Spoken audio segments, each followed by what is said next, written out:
Hello everyone, আজ তোমাদের সাথে আমি কিছু শেয়ার করব। আমাদের এই বছর কালী পুজোতে যেদিন ভাসান ছিল সেদিন সকালবেলা কিন্তু আমাদের কুরকুরি দাদাগুলো চলে এসেছিল। তো ভালো কথা, আমরা গেছিলাম মণ্ডপে। তো মণ্ডপে গিয়ে কিন্তু প্রথমেই মাকে দেখলাম মায়ের গায়ে কিন্তু বেশ কিছু গয়না নেই, যদিও গয়নাগুলো সিটি গোল্ডেরই। তো তখন ওই জিনিসটা নিয়ে অত আমি ভাবিনি, ভেবেছি আমাদের মেম্বার থেকেই কেউ হয়তো মায়ের গায়ে দিয়ে গয়নাটা খুলেছে। কিন্তু সেটা ভেবে কিন্তু একটু মনটাও বেশ খারাপ হয়েছিল যে রাত্রেই তো মায়ের ভাসান, সকাল সকালই বা কেন মাকে এরকম খালি করে দিল। আমাদের মধ্যে একটা বোন আছে, ভাসানের দিনকে ওই কিন্তু মায়ের গয়নাগুলো খুলে বেশিরভাগ টাইমে ওটা আমরা আবার রেখে দিই, আবার পরের বছর নতুন গয়না কিনলেও কিনি, আবার কিছু কিছু দিয়েও আমরা মাকে সাজাই।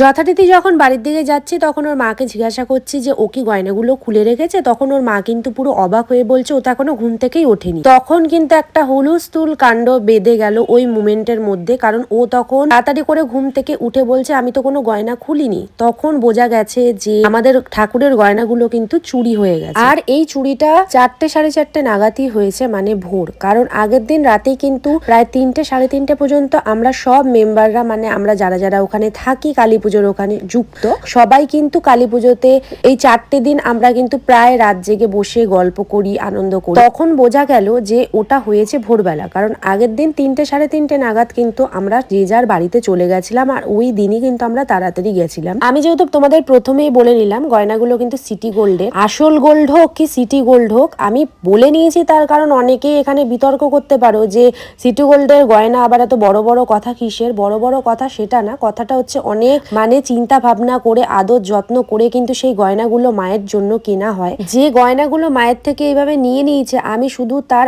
আসপদ্দার কথা ভাবছি আর তার সাহস আর ক্ষমতার কথা ভাবছি। যদিও এই ক্ষমতাটাকে ক্ষমতা একদমই বলা চলে, যেভাবে মায়ের গলা খালি করে নিয়ে গেছিল, মায়ের চুল এলোমেলো ছিল, ওই দৃশ্যটা দেখে কিন্তু আমাদের ভেতরটা ফেটে গেছিল। কিন্তু কোনো ব্যাপার না, যে এই পাপটা করেছো জানি না কোন কারণে, কি কারণ হতে পারে যে এরকম মানুষ পাপ করতে পারে, এর শাস্তি কিন্তু বাঁধা ধরা রয়েছে। তুমি পাপ করলেও তোমার শাস্তি আছে, আর তুমি যদি এর দ্বারা কোনো কিছু পুণ্যও করে থাকো তারও তোমার সেই পুণ্যের ফল তুমি পাবে। আমি না দেখে না বুঝে জাজ করব না কেন কি উদ্দেশ্যে মায়ের গায়ের থেকে এরকম গয়না খোলা হলো, কিন্তু জিনিসটা কিন্তু খুবই খারাপ হয়েছে। কিন্তু আসল যে খুশির ব্যাপারটা তোমাদের সাথে আমি এখানে শেয়ার করব, দুঃখের ব্যাপারও শেয়ার করছি, খুশির ব্যাপারটাও এখানে আমি শেয়ার করছি। দেখো মাকে কিন্তু এখানে ফুলের সাজে সাজানো হচ্ছে, মায়ের গলা খালি থাকবে, মা ওই রকম ভাবে যাবে, সেটা কিন্তু আমরা কেউই মেনে নিতে পারিনি আর পারবো না। কারণ এই পুজোতে কিন্তু আমরা অতপ্রতভাবে জড়িত থাকি, আমরা অনেক ভালোবেসে মন থেকে এই পুজোটা করি। তাই শেষ মুহূর্তে কিন্তু মাকে আমরা এরকম ফুলের সাজে সুন্দর করে সাজিয়ে তুলেছি।